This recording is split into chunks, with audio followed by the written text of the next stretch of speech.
Hello, thank you for coming by. This is Artsy Wisdom. My name is Diane. Today I'm going to do a couple viewers' questions and a couple curiosities of my own. I just wanted to let you know some people had lovely things to say about my little Abby because I mentioned how I had to stay back for a few days before I went to Arizona. And I don't know if you want to see. See, she's sleeping. She's doing okay. She hasn't thrown up and since I took her to the vet, so that's good. So hopefully that was just a stomach thing and we're all good now. But yeah, she never throws up ever in her life, except when she had a blockage when she was 6 months old and then she had to have surgery because she ate a rock. So I thought it was something bad like that, but nothing. The vet took x-rays, no masses, no blockages. So let's hope it's just her tummy. Okay. So today I'm going to answer a couple questions. Somebody had asked me about MAGA and when they'll be out of the picture. Somebody had asked me about picture of America in 10 years. There was a lot of questions within that, and I'll go over those. And so some of it's really interesting. Got things I didn't expect. So I'll share those. Steve Bannon was ordered to go to jail on July 1st. So I looked into his energy, got into his not so little body to see what he was thinking. Biden's gun case. I went into the courtroom from a juror's perspective to see how they were feeling about it. And I'll let you know how that is. And it's right in the middle. So, and then I've been thinking about Kate, our Princess of Wales. You know, she says now that she's not going to come out to the end of the year. And last time I looked into her, she was still that white little cake and she was fading. She was like transparent or translucent, so she didn't get to be visible. So I looked into her energy, actually got into her body's energy to see how she was doing and what her viewpoint and perspective was. Okay, so hopefully not too long. I have some other questions I'm going to answer in my next video, more about ETs and aliens and galactic centers from a few of my viewers. So I look forward to doing those. But for now, let's get started.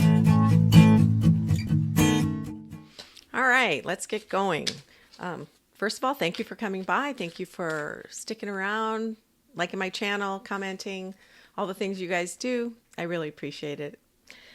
Today, I'm going to start off with April Jocelyn 419. She asked, when will the MAGA be a thing of the past? The MAGA.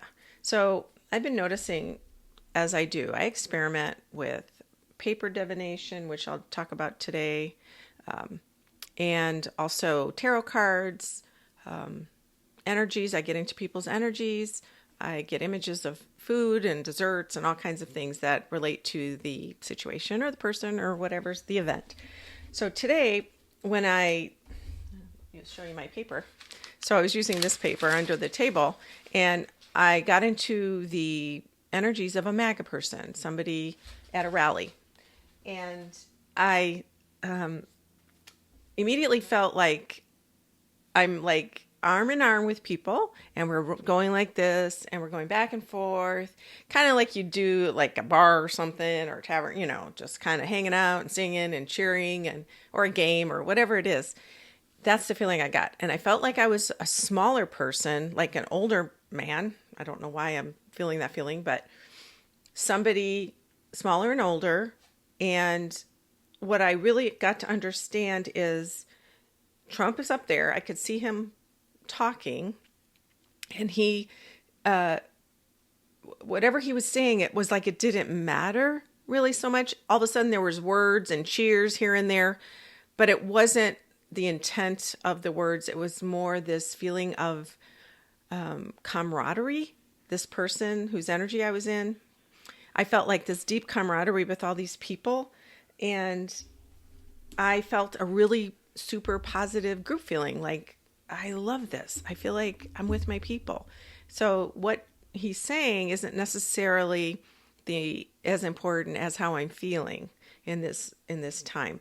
Now, I also, when Trump would say things that would be like, this is the end, this is just showing this is the end of our country. If this happens to me, it's the end of our country. He says really hyperbolic super extreme things that have no that root in truth at all. But so when people hear that, they hear the end of democracy or the end of our country. This person mixes it up with the end of this feeling that I have, this positive vibe. I'm with these people. I found my tribe. And that person kind of conflates those two, mixes them together. And the end of our country or democracy means I won't have this feeling anymore, kind of too. It's kind of this weird merging of, and which is fine. I mean, everybody has feelings and they go every which way, but that's why they can't let it go, because many, not all, many, there's a lot of highly educated people that follow Trump and that believe him. But this particular person whose energy I was with, who I think might be a typical extreme MAGA person, is feeling small and less powerful, and they need that. And without this cult-ish, tribe-ish situation, they won't know what to do. I think they'll feel unmoored, kind of abandoned. And I have a sense, too, that some of these people come from traumatic childhoods, as Trump did, and they need to have something to grab onto because they have an insecurity issue. And I'm not saying all of them, because I know very smart people don't have, I don't know. There's lots of reasons people follow Trump, but for this particular person and a large group of MAGA people, think that, or it makes them feel so good to be part of this group because they haven't had that before. So I think when I thought about them in the election, and if he loses, I did feel like I would say 80% aren't going to do anything dangerous or anything. And even 10% of that last 20, they'd be really mad and they threaten stuff, but they wouldn't do anything. I think it's that 10% of extremists that feel as if, and you guys know this, they're very patriotic. They feel they're also conflating this with patriotism. And I've always said this, maybe I haven't said it in a while. Those are those people that stormed the Capitol on January 6th. Those are the same people that fought, not the same means, but you know what I mean, the same personalities, the same type of people, came from the same type of backgrounds, that fought in our wars, World War II, World War I, Korea, Vietnam, that did what they had to do for the America, for the U.S. And I feel like that's that intense patriotism. And it's been perverted, and it's been ripped out of its true place and handed over to these people and going, this is what patriotism is. So I feel like those are the same people, and they've just been abused and brainwashed, most of them.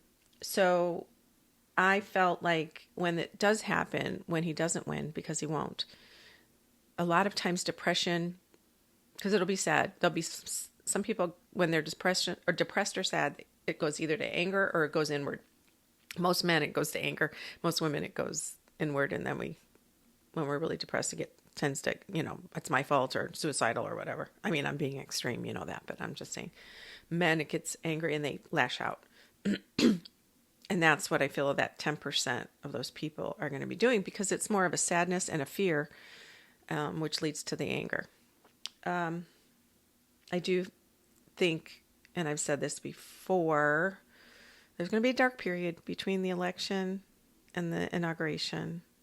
As we get closer, I'm going to pinpoint that, and hopefully that'll dissipate with every time Trump has another court case, and he's not going to have any trials, because we know everything's been delayed and on appeal, and all these, Judge Cannon and everything has kept it delayed, especially in the documents case. But I do think there's things that are going to happen between now and then that it's going to chip away at some of those people's attitudes or deciding to vote for them. They may just abstain from the election altogether, but they won't vote for him. So what I see him, so that anger post-election, and there will be a large big drive. There's going to be a mood, because he's going to have a call to arms, because he's, he just wants people to fight for him no matter what. He's just going to get more and more extreme and hysterical and desperate. Post-election, that's going to be the peak. Now, after the inauguration, I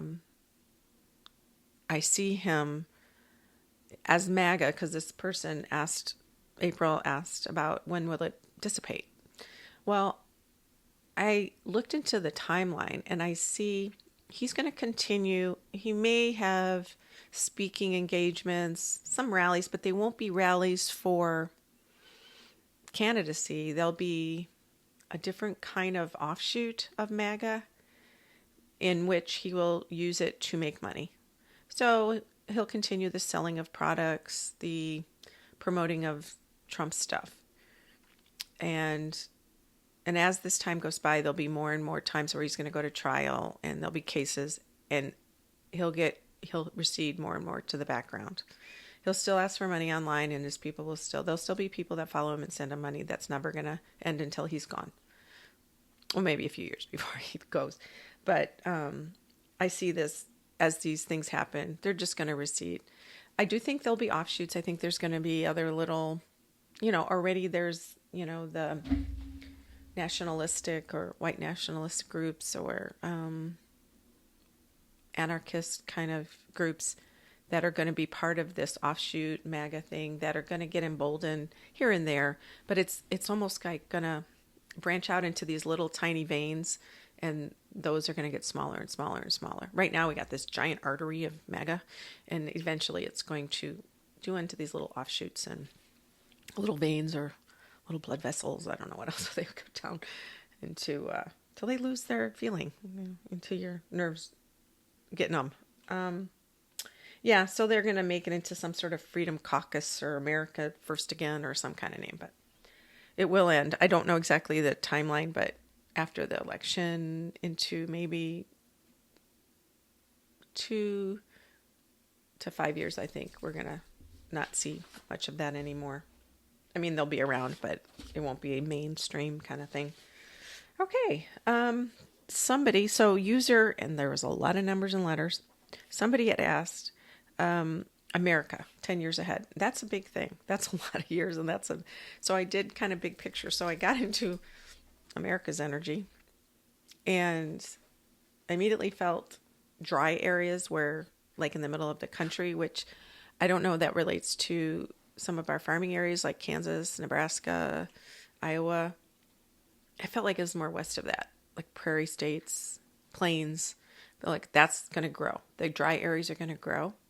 And I also saw the tip of Florida, the peninsula of Florida, and the water lapping over. So it looks to me like part of it will go, I'm thinking 2034, because I'm doing 10 years ahead. The tip of Florida may be exposed at some time, but other times it's underwater. So I think obviously people will go away from the shores down there. Now the Keys, they're really close. They're really close to sea level. So I see that they're just going to get more and more absorbed, because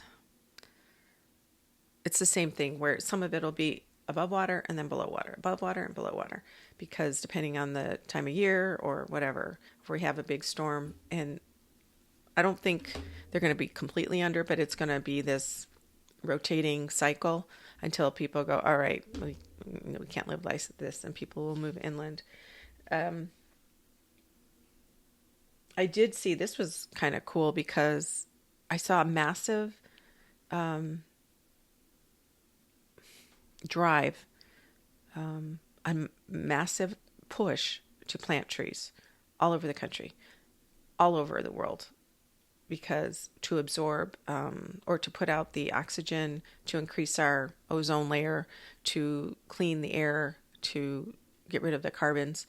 I see that everywhere. I feel like that's one thing that people can do on their own. So they're going to have a program where, I mean, I know there's programs here and hither and yon, but this is like a massive push by the government, by companies, green groups that are trying to do their best to shift climate.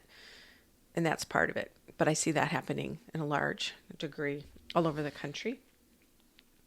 I also see mobility increases, and I saw a lot of people not clustered into cities as much. And I felt like they're going to spread out more like, and now, you have everybody on the East Coast or the West Coast in big cities like Chicago or Dallas or wherever. And then you've got these small little towns where they're tiny.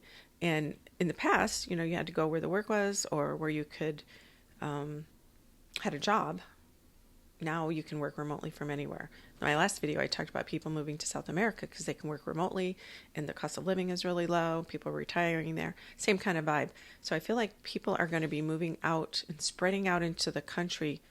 There's these small dead towns, ghost towns, and all over America where Route 66 has closed it down because it closed. It started taking the highway, or the gravel plant closed, or the garment factory closed. All these different places where these towns died. There's going to be people moving back into all those little ghost towns because they're cheap and they can work from, they're going to set up there. You can start to set up Starlink from anywhere. So I feel like that's going to increase so that people are going to be less right in cities and more spread out all over the country. So we're going to fill in quite a bit. I mean, it's only 10 years, but I see that generally going that way.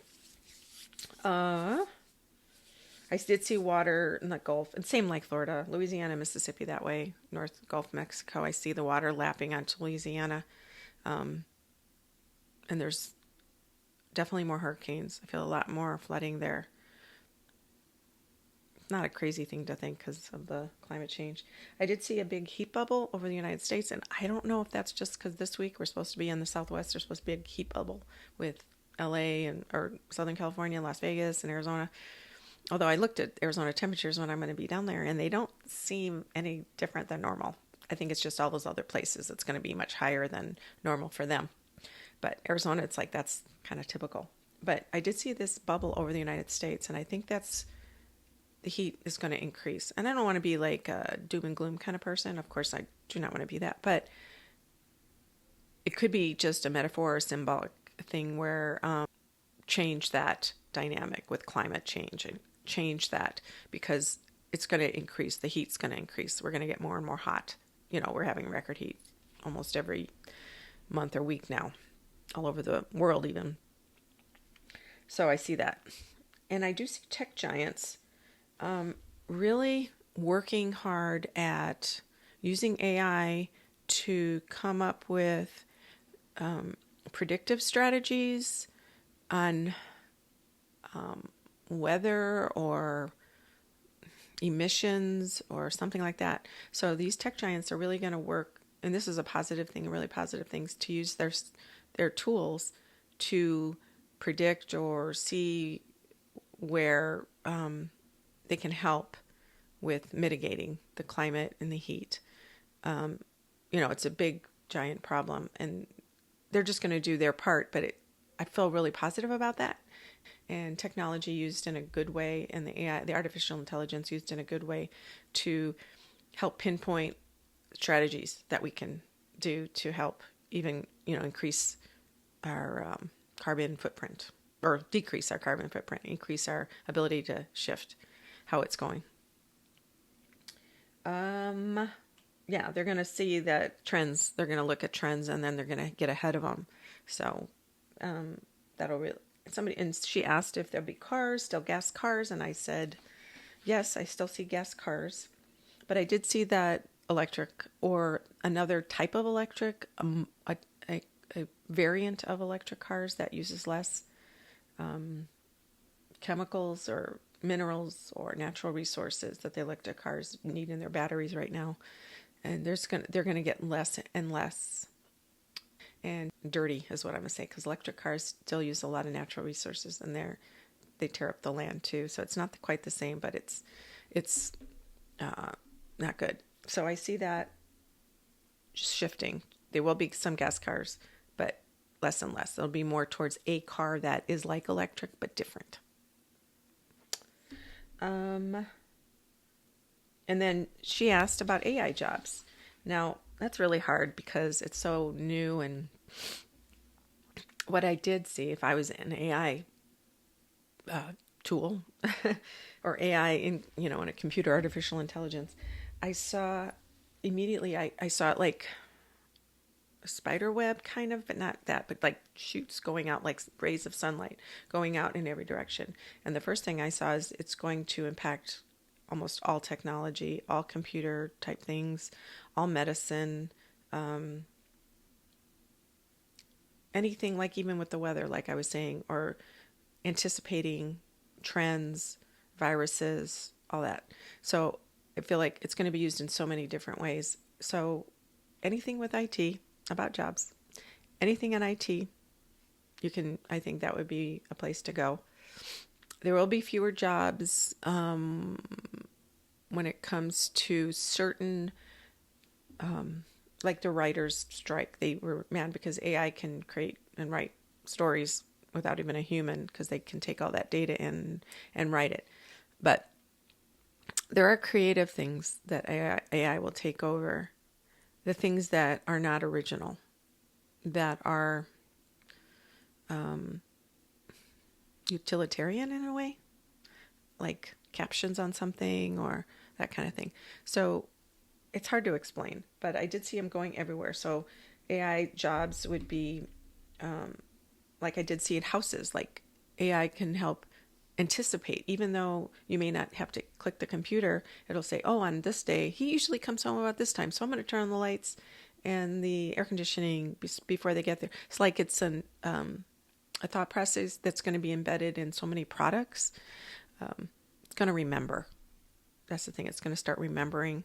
Hate to sound like Odyssey, what is it, 2001 Odyssey or whatever, just kind of scary, but it's like that. It'll remember, but in a good way. It doesn't feel like it's going to take over the world.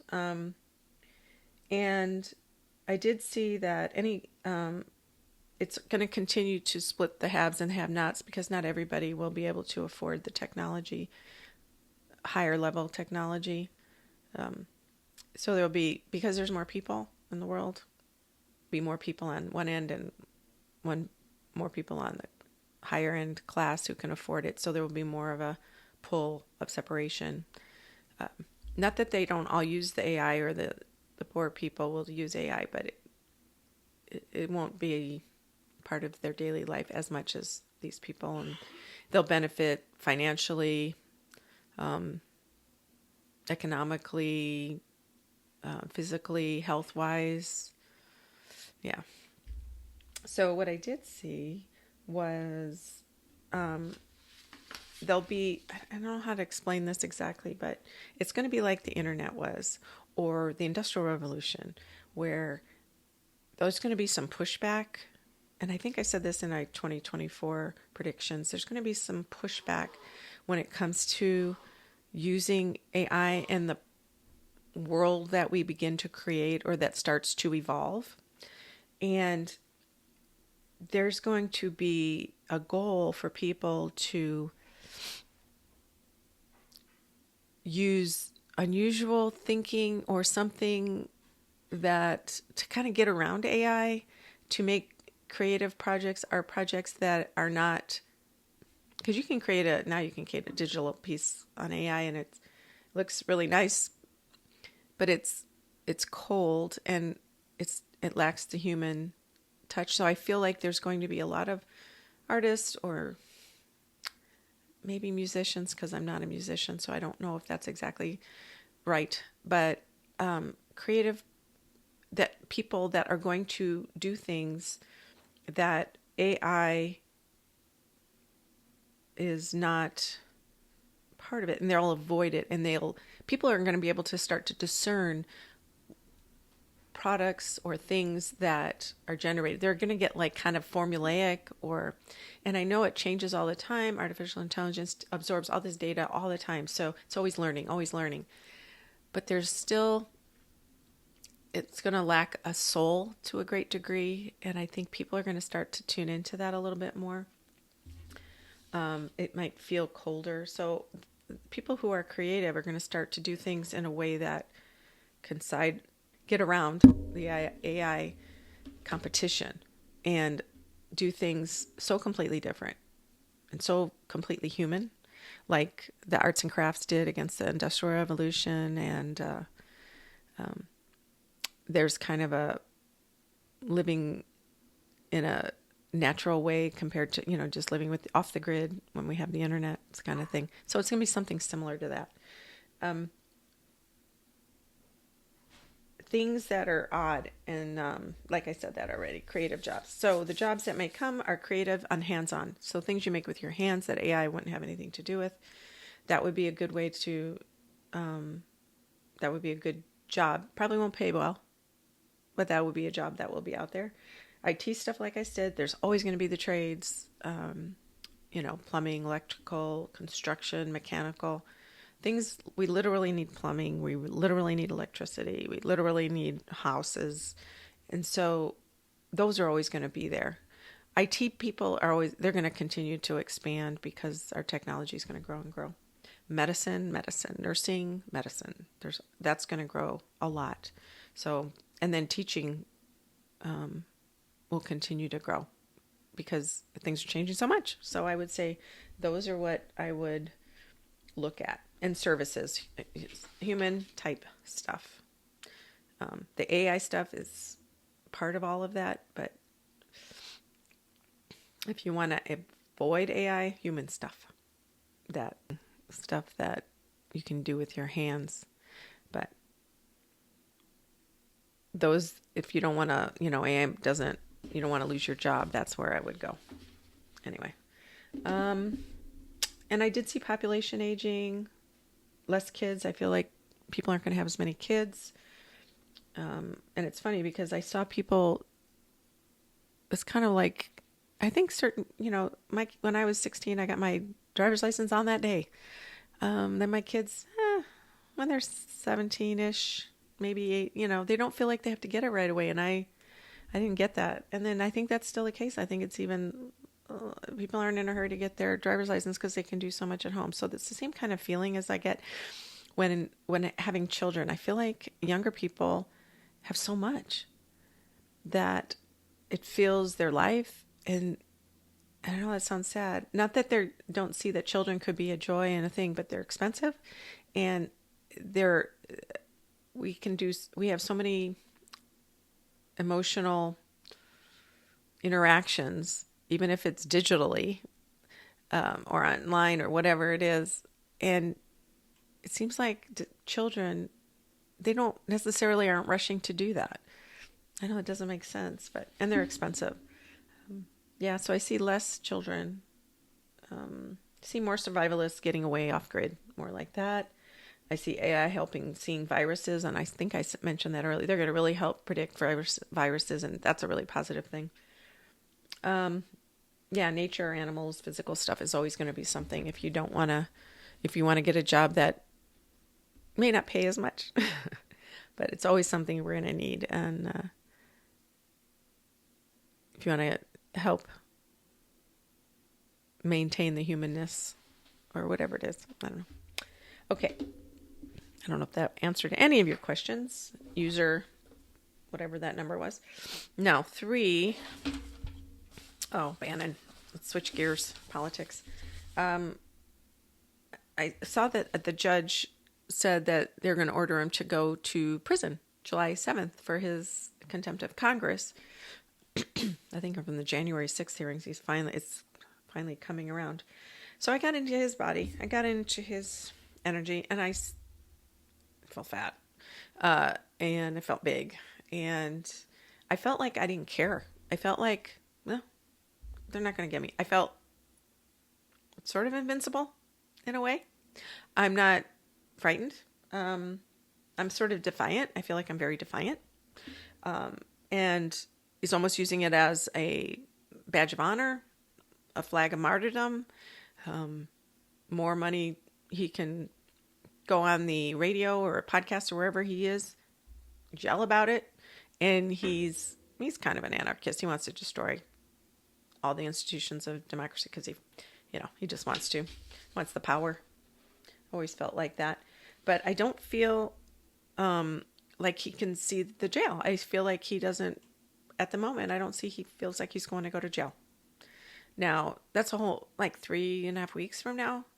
I do feel like he's talking to his rich friends. I feel like he's talking to a lot of people, either paid off or they know how to pay somebody off or whatever, or he's, running through the courts. He's not gonna worry about it really until down to the last minute. And I almost feel like if he did have to go in, he would be okay with it.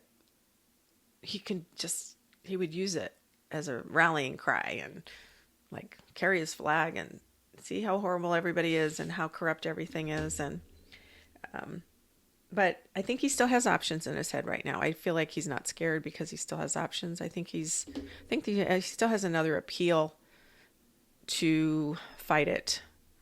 So I think that's where he's at. So if he gets that appeal approved, or, that starts to go through, then yeah, he's not going into jail. But even if he did, I don't think he cares until that very minute when he's in there. He's got to change his clothes and he's got to be with all those guys or those people. Then it'll hit home. But right now, no. Because I know Peter Navarro went to jail. So it does happen. Okay. And Biden's gun case. I know he's in court today. Has been for the last few days. And it's a 3 counts felony about lying on his form, saying he wasn't under the influence, he doesn't take drugs, that sort of thing. And it said he could get up to 25 years in jail. I don't see that. So I got myself into the energy of the jury, and I know some of them have known people with addictions. It's just the odds, right? But, so I think there's a sympathy there. But I also felt there's a legal black and white issue. Signing the form, saying you didn't do it, and you did. I do feel like the judge is kind of a wild card. I don't feel like he's sympathetic to Hunter at all, or I feel like he's not as neutral as he should be. I don't even know who this judge is, but I feel like he's a little haphazard in his judgments. Maybe it's on the verge of impulsive, but no, I think he's not very sympathetic. He just comes across to me, his energy seems real chop chop, and he doesn't think things as through as much, or he just has this belief and he decides it and that's the end of it. I do think he'll get convicted of lying on the form now, and saying I do think all 3 he will get convicted. Now it comes to the sentencing, which won't be for a while. And I do think they're going to bring his laptop into the trial somehow. And what he says back and forth with his girlfriend, who was Bo's ex, Bo had died, and I think it was his wife, something like that. So they were boyfriend and girlfriend, but, and I think there's a lot on the laptop we haven't heard yet. So I feel like that might incriminate him a little bit because he's trying to hide it. So it's more about the obstruction more than the lying on the form. So unfortunately, I think that's going to be what's going to get him. They could be sympathetic about the addiction, but when it comes to the obstruction part, I don't think they will. So, sentence anywhere from probation to 6 months. I think he'll appeal it. And I don't think he's maybe probation to 3 months, something like that. I don't think it will be that bad, but it'll be like what do you call it? One of those white collar kind of prison-y things. I think that might actually happen. One more thing, Kate's health. Now, I found it really interesting. I went into her energy, directly into her energy from her perspective. My stomach hurt. I felt a sharp pain. And I've always said something happened to her intestines, or people have said it's her uterus, or maybe she had uterine or fibroids or something. But I do feel like whatever happened, the recovery has to do with something that they had to go deeper in. I always felt like there was tissue involved that was adhered, or something was there was something close together. And so they had to take in a bunch of stuff, cut into a bunch of tissue, or her uterus or her colon or something. And there was a lot of healing, different things. So somebody had mentioned that they thought she might have had a colostomy bag. Maybe she had diverticulitis, but it's more likely something else. But yeah, they did find the cancer cells, and they in the tissue when they took it out. So this is preventative. So she's just getting preventative chemo. So that's really good. But what I do feel like there's so many layers to this, because she's had the word cancer and she has cancer and they took it out, but who knows, you live in an anxiety world because you're worried about recurrence. She has little kids, and the healing is taking a long time. And I think part of it is because she's not eating right, and I said this I don't know when it was, a while ago, they had to give her like vitamins or some sort of supplemental therapy to boost herself because she was just not healing right. And I know my husband had this big giant, this is before me, he had a big injury in his gut, and the nurse said, you're not eating enough protein when you're healing. My mom had something last year too. When you don't eat enough protein, you need that to heal. I wonder if she wasn't getting the nutrients, so maybe it had to do with her colon and absorption in her stomach. I don't know. But they were doing that, and she was feeling better, and then I saw her as this lovely little white cake. And then last time she was fading. She was not wanting to be seen. Not as strong as I saw her before. Now, from her perspective, like I said, I saw her with this, I felt this sharp pain. She doesn't want to show herself as being weak or vulnerable. She likes to look perfect when she dresses and how she's out in public. She's not ready for that. And I don't know if anything's happened to her hair. I'm sure her skin or all kinds of things are weird. There's an emotional problem because she's sad and depressed, and life has changed forever for her. And emotionally different with her and Will, even though they're bonded and they love each other very much. But he's got a big job. His dad is dealing with cancer, and now she is. And so he's got a lot of stuff on his shoulders, not to mention that he will be the future king. So there's just a lot. And I think he's being brought into a lot of conversations with his father and the powers in the palace or whatever. And I think he's getting that input just in case and preparing. So I did feel like when it comes to Kate, her stitches are like, I don't know if they're scar tissue, but I feel like a sharp pain, and something isn't healing like fast or well, or it's in a position where I feel like I don't want to get up or move because it hurts to move. So it's almost like she doesn't want to use her stomach. You know how you use your core muscles to sit up? It's like I almost feel like she can't do that very well. But it's not, I don't know if it's her stomach, but her colon. She feels it's unfair. She's very sad. The kids are so important to her, and she wants to be home with them as much as she can because they ground her and they make her feel more normal, and she forgets about decisions or other stuff that she has to do when she's with them.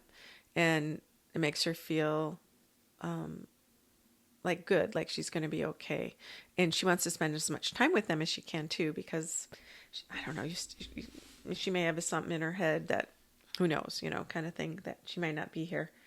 It makes her feel less anxious, or they do. The fear is real for her future, and she's trying not to use her stomach muscles. That's what I wrote down.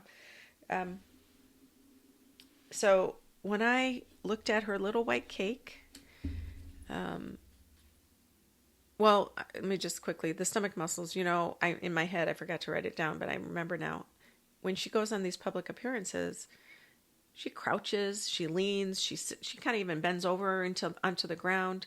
There's a lot of movement, just spontaneously, depending on who's around. So she's very aware of that, and she does not want to be seen with a weakness. Not yet, anyway. she's okay. She's not getting sick anymore. She's just not feeling great. And she isn't healthy enough. She just feels weaker, like vitamin-y. Like she needs nutrients. Like she's not getting enough nutrients. She needs more of that. And I don't know if her stomach she's nauseous. Maybe that's it. I did feel a little nauseous when I got into her energy. She's not eating as much as she could. And I think that's something. So they've been trying to ply her with stuff.